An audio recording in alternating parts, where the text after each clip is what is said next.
में आप सबका स्वागत है। आज हम लोग कोशिका के चैप्टर को यहाँ पे पढ़ने वाले हैं, जो कि एनसीईआरटी साइंस की जो बुक है उससे स्टार्ट करके क्वेश्चन को लिया गया है और इसके एमसीक्यू को हम लोग करेंगे। चलिए बिना किसी देरी के सेशन को शुरू करते हैं। हमारा ये अध्याय 2 है, इसके पहले अध्याय 1 हो चुका है। अगर आपने नहीं देखा है तो जाके वहाँ से भी देख लीजिए, क्योंकि ये एनसीईआरटी साइंस है और अक्सर क्वेश्चन एनसीईआरटी साइंस। चलिए बिना किसी देरी के हम लोग अपने क्वेश्चन को शुरू करते हैं। हमारा जो पहला क्वेश्चन है, जीवन की मूलभूत इकाई क्या है? तो जीवन की मूलभूत इकाई कोशिका है। देखिए, इसके बारे में हम लोग जानने की कोशिश करते हैं। कोशिका समस्त जीवों की शारीरिक व्यवस्था की मूलभूत संरचनात्मक एवं कार्यात्मक इकाई है। कोशिका की जो खोज 1665 में रॉबर्ट बुक ने की थी। किसने की थी? 1665 ईस्वी में रॉबर्ट बुक ने की थी कोशिका की खोज। और यहाँ से क्वेश्चन पूछे जाते हैं। यद्यपि ये मृत कोशिका थी, जो इन्होंने खोजा था वो क्या थी? मृत कोशिका की खोज की थी, परंतु जीवन की आधारभूत संरचना की खोज करने का कारण रॉबर्ट हुक को कोशिका विज्ञान का जनक कहा जाता है। मृत कोशिकाओं की खोज के कुछ वर्षों बाद 1674 ईस्वी की बात कर रहे हैं हम लोग, तो 1674 ईस्वी में एंटोनी वान ल्यूवेनहॉक ने जीवित कोशिका की खोज की। तो जीवित कोशिका की खोज किसने की? एंटोनी वान ल्यूवेनहॉक ने की थी जीवित कोशिका की। अगला क्वेश्चन हमारा ये है, क्वेश्चन नंबर 2 की तरफ हम लोग चल रहे हैं। यहाँ पे कोशिका सिद्धांत प्रस्तुत करने वाले पहले वैज्ञानिक कौन थे? तो स्लाइडेन एवं स्वान थे। एमजे स्लाइडेन एवं थियोडोर स्वान थे। ये कोशिका सिद्धांत के वैज्ञानिक थे। कोशिका सिद्धांत का प्रतिपादन एमजे स्लाइडेन तथा थियोडोर स्वान द्वारा किया गया। इस सिद्धांत के अनुसार सभी जीवों, जंतु प्लस पादप का शरीर एक अथवा अधिक कोशिकाओं से निर्मित है। प्रत्येक जीव की उत्पत्ति एक कोशिका से होती है। प्रत्येक कोशिका एक स्वतंत्र इकाई होती है तथा शरीर की सभी संरचनाएं कोशिकाएं सामूहिक रूप से कार्य करती हैं। कोशिका की उत्पत्ति में केंद्रक प्रमुख भूमिका निभाता है। अब यहाँ पे हम लोग देखने की यहाँ पे कूट हमें तय करना है, सुमिलित कर रहा है। देखिए, केंद्रक की खोज किसने की थी, इसके बारे में हम लोग पहले देख लेते हैं। देखिए, केंद्रक की खोज किसने की? जीव द्रव्य की खोज किसने की? जीव द्रव्य का नामकरण किसने दिया? राइबोसोम्स की खोज किसने की? चलिए इसके बारे में हम लोग एक बार डिटेल से देख लेते हैं। इसकी खोज किसने की, इसके बारे में हम लोग देखने की कोशिश करते हैं। देखिए, सबसे पहले हम लोग देखने की कोशिश करेंगे, कोशिका की खोज रॉबर्ट हुक ने की। कोशिका की खोज रॉबर्ट हुक ने की। जीव द्रव्य की खोज डुजार्डिन की। डुजार्डिन। जीव द्रव्य की खोज किसने की? डुजार्डिन ने की। कोशिका सिद्धांत किसने किया? स्लाइडेन व स्वान। कोशिका सिद्धांत की खोज किसने की? स्लाइडेन एवं स्वान ने की। माइटोकॉन्ड्रिया की खोज रिचर्ड अल्टमान ने की। माइटोकॉन्ड्रिया की खोज किसने की? रिचर्ड अल्टमान ने की। लाइसोसोम की खोज सीडी डुवे ने की। लाइसोसोम की खोज सीडी डुवे ने की। देखिए, केंद्रक की खोज रॉबर्ट ब्राउन ने की और जीव द्रव्य का नामकरण पुरकिंजी ने किया। जीव द्रव्य का नामकरण किसने किया? पुरकिंजी ने दिया। गाल्जी काय की खोज कैमिलो गाल्जी ने की। राइबोसोम्स जी ई पैलेड ने की। राइबोसोम्स की खोज किसने की? आपको ये भी जानने की कोशिश करनी चाहिए। जी ई पैलेड ने की। क्रोमैटिन की खोज फ्लेमिंग ने की। क्रोमैटिन की खोज फ्लेमिंग ने की। क्रोमैटिन की खोज फ्लेमिंग ने की। अगली क्वेश्चन, कोशिका सिद्धांत का अपवाद है। तो कोशिका सिद्धांत का जो विषाणु है वो इस समय इसका अपवाद है। देख लेते हैं क्या है। देखिए, विषाणु जिसे वायरस कहते हैं, प्रारंभिक सूक्ष्म जीव है, ठीक, जो कोशिका की अवस्था तक नहीं पहुंच सकते, अर्थात इनमें कोशिका नहीं होती। किसमें? विषाणु में। इसीलिए कोशिका सिद्धांत के तथ्य इन पर लागू नहीं होते। विषाणु अत्यंत सूक्ष्म संक्रामक परजीवी हैं, जो जीवित कोशिकाओं के भीतर होकर स्वयं की प्रतिकृति बनाते हैं। देखिए, मानव शरीर में पाई जाने वाली सबसे छोटी कोशिका कौन है? तो मानव शुक्राणु है। कौन है? शुक्राणु है। देखिए, यहाँ पे देख लेते हैं, मानव शरीर की सबसे छोटी कोशिका शुक्राणु, जबकि सबसे बड़ी कोशिका अंडाणु। सबसे छोटी कोशिका शुक्राणु, सबसे बड़ी अंडाणु। और प्रकृति में पाई जाने वाली सबसे छोटी कोशिका माइकोप्लाज्मा। और मानव शरीर में शुक्राणु, और प्रकृति में पाई जाने वाली माइकोप्लाज्मा गैलीसेप्टिकम है। जबकि सबसे बड़ी कोशिका कौन है? शुतुरमुर्ग का अंडा होती है। प्रारंभिक तथा सरल संरचना वाली कोशिकाएं कौन है? तो आपको मालूम होना चाहिए प्रारंभिक तथा सरल संरचना वाली कोशिका कौन होती है? प्रोकैरियोटिक कोशिकाएं होती है। ऑप्शन नंबर से यहाँ पे बिल्कुल करेक्ट हो जाएगा। चलिए देखते हैं इसके बारे में। देखिए, प्रोकैरियोटिक कोशिकाएं प्रारंभिक एवं सरल संरचना वाली कोशिकाएं हैं जिनमें केंद्रक झिल्ली का अभाव होता है। इसमें केंद्रक झिल्ली नहीं पाई जाती, इसलिए केंद्रक में पाए जाने वाले पदार्थ डीएनए, आरएनए, प्रोटीन आदि न्यूक्लियोटाइड नामक अनियमित आकार के क्षेत्र में पाए जाते हैं। प्रोकैरियोटिक कोशिकाएं विषाणु, जीवाणु, नीलहरित शैवाल में पाई जाती है। पूर्ण विकसित कोशिका का प्रकार है तो यूकैरियोटिक कोशिका पूर्ण विकसित कोशिका है। तो ऑप्शन नंबर यहाँ पे 1 बिल्कुल हम लोगों का करेक्ट हो जाएगा। देखिए, यूकैरियोटिक कोशिका संरचनात्मक रूप से पूर्णतः विकसित होती है। तो पूर्णतः विकसित कोशिका कौन है? यूकैरियोटिक कोशिकाएं संरचनात्मक रूप से पूर्णतः विकसित होती हैं। यूकैरियोटिक कोशिकाएं जो हैं संरचनात्मक रूप से पूर्णतः विकसित होती हैं, जिनमें पूर्ण विकसित केंद्रक कला झिल्ली युक्त कोशिकांग होते हैं, जिसमें पूर्ण विकसित केंद्रक यानी पूरी तरीके से विकसित केंद्रक और केंद्रक कला तथा झिल्ली युक्त कोशिकांग होते हैं। यूकैरियोटिक कोशिकाओं को 2 भागों में विभाजित किया गया है, जंतु कोशिका और पादप कोशिका। निम्नलिखित में से कौन सा कोशिकांग पादप कोशिका में पाया जाता है परंतु जंतु कोशिका में नहीं पाया जाता? हरित लवक है। कौन है? हरित लवक जो होता है आपको मालूम होना चाहिए सिर्फ पादप कोशिका में पाया जाता है। हरित लवक पादप कोशिका में पाए जाने वाला लवक का एक प्रकार है। लवक केवल पादप कोशिकाओं में ही पाए जाते हैं। लवक जो होते हैं कहाँ पाए जाते हैं? केवल पादप कोशिकाओं में ही पाए जाते हैं। इसके 3 प्रकार हैं, अवर्णी लवक, वर्णी लवक और हरित लवक। कौन कौन है?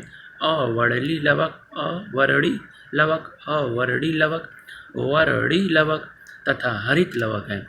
हरित लवक हैं तो हरित लवक में उपस्थित पर्ण हरित की सहायता से पादप जो होते हैं पेड़ हैं प्रकाश संश्लेषण की क्रिया करते हैं। इसी कारण हरित लवक को पादप कोशिका का रसोई घर कहते हैं। तो पादप कोशिका का रसोई घर किसको कहते हैं? हरित लवक को। हरित लवक को पादप कोशिका का रसोई घर कहते हैं। इसको आप लोग ज़रूर ध्यान दीजिएगा, क्योंकि हरित लवक को पादप कोशिका का रसोई घर कहते हैं। क्यों ऐसा? क्योंकि हरित लवक में उपस्थित जो पर्ण हरित क्लोरोफाइल जिसको क्लोरोफिल की सहायता से पादप कोशिका संश्लेषण की क्रिया प्रकाश संश्लेषण की क्रिया करते हैं।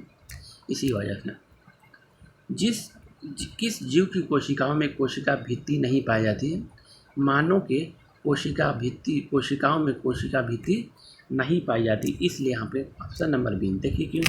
कोशिका भित्ति सेल्यूलोज से निर्मित एक पारगम्य आवरण है।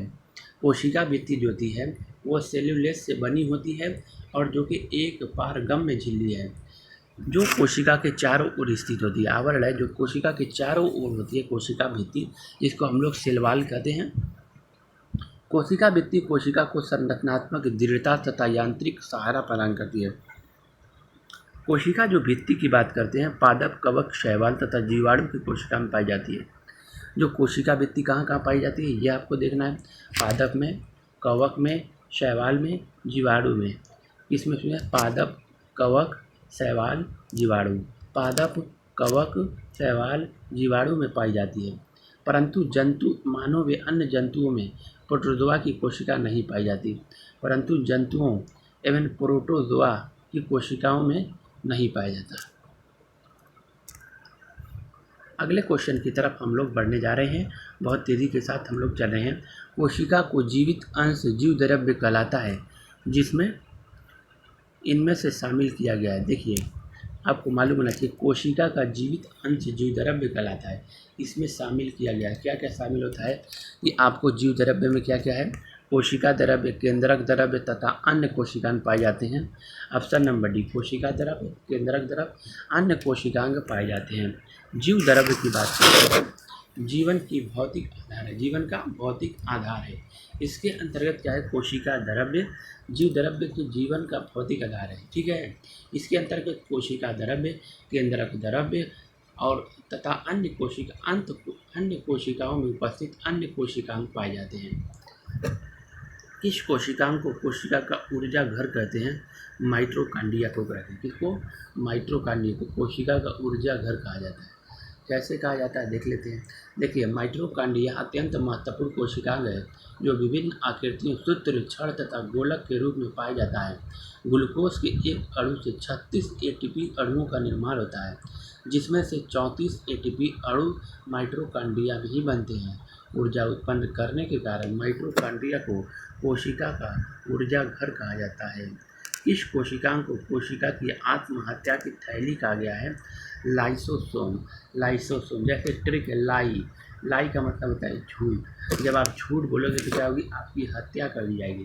तो लाइसोसोम को क्या क्या आत्महत्या की थैली कहा गया है, ठीक है। कोशिकीय उपापचय में व्यवधान उत्पन्न होने पर अथवा कोशिका के क्षतिग्रस्त हो जाने पर इसमें उपस्थित लाइसोसोम फट जाते हैं और इसमें उपस्थित पाचक एंजाइम अपनी ही कोशिका का पाचन कर देते हैं। यह घटना आत्मलयन कहलाती है। फलस्वरूप कोशिका नष्ट हो जाती है। इसी कारण लाइसोसोम को आत्महत्या की शैली कहते हैं। राइबोन्यूक्लिक प्रोटीन कण किसे कहा जाता है, तो आपको मालूम होना चाहिए। इसको राइबोसोम्स को कहा जाता है। किसको? राइबोसोम्स को कहा जाता है। देखिए, राइबोसोम्स लगभग गोलाकार सघन सूक्ष्म कण होते हैं, ठीक है, जो अंतःपरद्रव्यीय जालिका एंडोप्लाज्मिक रेटिकुलम से जुड़े होते हैं। जो राइबोसोम जो होता है लगभग गोलाकार सघन सूक्ष्म कण होते हैं और जो अंतःपरद्रव्यीय जालिका से जुड़ा होते हैं। राइबोसोम राइबोन्यूक्लिक अम्ल तथा प्रोटीन से निर्मित होते हैं, इसीलिए इन्हें राइबोन्यूक्लियोप्रोटीन कहते हैं। तो राइबोसोम को क्या कहते हैं? राइबोन्यूक्लियोप्रोटीन कण कहते हैं। राइबोसोम सभी जीवित कोशिकाओं में पाए जाते हैं। इनका प्रमुख कार्य अंतःपरद्रव्यीय जालिका पर प्रोटीन का संश्लेषण करना होता है। तो राइबोसोम्स का क्या काम होता है? अंतःपरद्रव्यीय जालिका पर प्रोटीन का संश्लेषण करना। मानव शरीर की किन कोशिकाओं में माइटोकॉन्ड्रिया नहीं पाई जाती है? लाल रक्त कोशिकाओं में माइटोकॉन्ड्रिया नहीं पाई, यकृत में पाई जाती है, श्वेत रक्त में पाई जाती है, मांसपेशियों में पाई जाती है, लेकिन लाल रक्त कोशिकाओं में नहीं पाई जाती। देखिए, स्तनधारियों जिसमें मैमल की विकसित लाल रक्त कोशिकाओं में माइटोकॉन्ड्रिया तथा केंद्रक नहीं पाया जाता। स्तनधारी की विकसित लाल रक्त कोशिकाओं में माइटोकॉन्ड्रिया केंद्रक नहीं पाया जाता। माइटोकॉन्ड्रिया और केंद्रक लाल रक्त कोशिका में नहीं पाया जाता। लाल रक्त कोशिकाएं फेफड़ों से कोशिका तक, यानी कि जो लाल रक्त कोशिकाएं हैं फेफड़ों से कोशिकाओं तक ऑक्सीजन का परिवहन करती है, ठीक है ना। जो लाल रक्त कोशिकाएं हैं फेफड़े, जो हमारे फेफड़े से कोशिकाओं तक ऑक्सीजन का परिवहन करती है, ठीक है, तथा कोशिकाओं से फेफड़े तक कार्बन डाइऑक्साइड का परिवहन करती है। अब कोशिकाओं से फेफड़े तक ऑक्सीजन, फिर कोशिका से फेफड़े तक कार्बन डाइऑक्साइड का परिवहन करती है। कोशिका में केंद्रक के अतिरिक्त अन्य किस कोशिकांग में डीएनए पाया जाता है? माइटोकॉन्ड्रिया में डीएनए पाया जाता है। इसके अलावा कोशिका में केंद्रक के अलावा माइटोकॉन्ड्रिया में भी डीएनए पाया जाता है। देखिए, डीएनए का फुल फॉर्म डीऑक्सीराइबोन्यूक्लिक एसिड एक आनुवंशिक पदार्थ है। यह है एक आनुवंशिक पदार्थ है जो माता पिता के जैविक गुणों को संतानों में हस्तांतरित करता है। डीएनए जंतु एवं पादप कोशिका के केंद्रक तथा माइटोकॉन्ड्रिया में पाए जाते हैं। इसके अतिरिक्त यह पादपों एवं शैवालों की कोशिकाओं में भी उपस्थित पर्णहरित में भी पाए जाते हैं। गुणसूत्र निम्नलिखित में से किसका परिवर्तित रूप है? तो क्रोमैटिन धागों का। क्रोमैटिन धागों केंद्रक में एक जाल सदृश संरचना के रूप में पाए जाते हैं, जो न्यूक्लियोप्रोटीन से निर्मित होते हैं। कोशिका विभाजन के समय यह धागे एक दूसरे से अलग हो जाते हैं और संकुचित होकर छोटे और मोटे हो जाते हैं। क्रोमैटिन धागे के इस परिवर्तित रूप को गुणसूत्र कहा जाता है। गुणसूत्र मूलतः क्रोमैटिन धागे न्यूक्लिक अम्ल तथा क्षारीय प्रोटीन से निर्मित होता है। क्या होता है? गुणसूत्र जो होता है मूलतः क्रोमैटिन धागा न्यूक्लिक अम्ल तथा क्षारीय प्रोटीन से निर्मित होता है। डीएनए के क्रियात्मक भाग को जीन कहा जाता है। कोशिका झिल्ली बनी होती है, किसकी बनी होती है भाई साहब? अब हम लोग देखेंगे तो कोशिका झिल्ली जो होती है प्रोटीन तथा लिपिड की बनी होती है। कोशिका झिल्ली जिसे प्लाज्मा झिल्ली कहते हैं, लिपिड तथा प्रोटीन जैसे कार्बनिक अणुओं से निर्मित होती है। लिपिड प्रोटीन से बनी होती है। कोशिका झिल्ली लिपिड प्रोटीन से बनी होती है। कोशिका झिल्ली लिपिड और प्रोटीन से बनी होती है, जैसे कार्बनिक अणुओं से निर्मित होती है। यह कोशिका द्रव्य की बाह्य परत है जो लचीली होती है। इसका लचीलापन कोशिका को बाह्य पर्यावरण से भोजन तथा अन्य पदार्थ ग्रहण करने में सहायता करता है। ऐसी प्रक्रिया को एंडोसाइटोसिस कहते हैं। एंडोसाइटोसिस कहते हैं। अमीबा अपना भोजन इसी प्रकार बनाती है। कोशिका झिल्ली का निर्माण 3 परतों, बाहरी परत, आंतरिक परत, मध्य परत से मिलकर होता है। इनमें से बाहरी एवं आंतरिक परतों का निर्माण प्रोटीन द्वारा और मध्य परत का निर्माण लिपिड या वसा के द्वारा होता है। मानव शरीर में लसिका कोशिकाएं किस अंग से बनी होती हैं? तिल्ली से बनी होती है। तिल्ली से बनती है। लसिका कोशिका तिल्ली से बनती है। लसिका कोशिका तिल्ली से मिलकर बनती है। देखिए, लसिका कोशिकाएं एक प्रकार की श्वेत रक्त कणिकाएं। लसिका कोशिकाएं एक प्रकार की श्वेत रक्त कणिकाएं जिनका निर्माण लसिका ग्रंथियों तिल्ली, थाइमस ग्रंथि, अस्थिमज्जा द्वारा किया जाता है। तिल्ली अथवा प्लीहा शरीर की सबसे बड़ी वाहिनी विहीन ग्रंथि है। यह रोग प्रतिरोध तंत्र का एक भाग है। अब यहाँ पे बात करते हैं कोशिका भित्ति, यानी कि आपको किस रचनाएं हैं और इसके कार्य हैं, उसके बारे में हम लोग यहाँ पे देखने जाते हैं। और यहाँ बहुत ज़्यादा नहीं है, कुछ है यहाँ पे ले लिया जाता है, सेलेक्टेड लिया गया यहाँ पे। लेकिन एक बात आपको ज़रूर मैं बताऊँगा, ये वीडियो ज़रूर आप लोग शेयर कीजिए और सब्सक्राइब कीजिए ताकि दूसरों से भी इसका फ़ायदा पहुँचे। ठीक है, चलिए देखते हैं। कोशिका भित्ति कोशिका को निश्चित रूप प्रदान करती है। कोशिका को सुरक्षा और सहारा प्रदान करती है। जो कोशिका भित्ति है, सेल वॉल, जाहिर सी बात है, यानी किसी दीवार की सुरक्षा करेगी, सहारा प्रदान करेगी। देखिए, कोशिका को निश्चित रूप यानी निश्चित आकार देता है। कौन? कोशिका भित्ति कोशिका को निश्चित रूप प्रदान करता है, कोशिका को सुरक्षा, सहारा प्रदान करता है। प्लाज्मा मेम्ब्रेन की बात करेंगे। एक कोशिका से दूसरी कोशिका में पदार्थों के अभिगमन पर नियंत्रण, यानी प्लाज्मा मेम्ब्रेन का काम क्या होता है? एक कोशिका से दूसरी कोशिका में पदार्थों के अभिगमन पर नियंत्रण। एक कोशिका से दूसरी कोशिका में पदार्थ को अभिगमन पर नियंत्रण होता है। चलिए आगे देखते हैं हम लोग। अंतःप्रद्रव्य जालिका की बात करते हैं हम लोग इसके बारे में। कोशिका के भीतर पदार्थों का संचार, आंतरिक कोशिका परिवहन, यानी कोशिका के भीतर पदार्थों का संचार करना, ये अंतःप्रद्रव्य जालिका का है। माइटोकॉन्ड्रिया कोशिका शोषण, सक्रिय स्थल और एवं ऊर्जा निर्माण कोशिका ऊर्जा घर है। यानी कि माइटोकॉन्ड्रिया को हम लोग कोशिका का ऊर्जा घर कहते हैं। कोशिकीय शोषण के सक्रिय स्थल एवं ऊर्जा निर्माण है। कौन? माइटोकॉन्ड्रिया। गाल्गी उपकरण विशिष्ट पदार्थों का श्रवण, संचय तथा उनके कोशिकाओं के बाहर निष्कासन की सहायता। गाल्गी उपकरण क्या है? विशिष्ट पदार्थों का श्रवण, जो अलग अलग विशिष्ट है उसका श्रवण, संचय और उनके कोशिका के बाहर निष्कासन में सहायता। संचय और उनके कोशिका के बाहर निष्कासन में सहायता। अब राइबोसोम्स की बात करते हैं हम लोग। प्रोटीन संश्लेषण के सक्रिय स्थल है। राइबोसोम प्रोटीन संश्लेषण के सक्रिय स्थल हैं। लाइसोसोम आत्महत्या की थैली, हाइड्रोलिटिक एंजाइम के भंडार होते हैं। ठीक है। सेंट्रोसोम कोशिका विभाजन में सहायक होता है। सेंट्रोसोम कोशिका विभाजन में सहायक होता है। सेंट्रोसोम कोशिका विभाजन में सहायक होता है। उसी तरीके से हम लोग बात करते हैं हरित लवक की बात करते हैं। मंड संश्लेषण के सक्रिय स्थल, अर्थात प्रकाश संश्लेषण के सक्रिय स्थल। मंड संश्लेषण के सक्रिय स्थल, मंड संश्लेषण के सक्रिय स्थल, मंड संश्लेषण के सक्रिय स्थल अर्थात प्रकाश संश्लेषण के सक्रिय स्थल है। अवर्णीय लवक, अवर्णीय लवक खाद्य संग्रह में सहायक होता है। अवर्णीय लवक खाद्य संग्रह में सहायक, अवर्णीय लवक खाद्य संग्रह में सहायक होता है। वर्णीय लवक फूलों, फलों और बीजों के आकर्षक रंग प्रदान करता है। वर्णीय लवक जो होता है, वर्णीय फूलों, फलों के बीजों को आकर्षक रंग प्रदान करता है। केंद्रक की बात करते हैं हम लोग, देखते हैं। कोशिका के उपापचयी कार्यों का नियंत्रण एवं कोशिका विभाजन में सहायक होता है।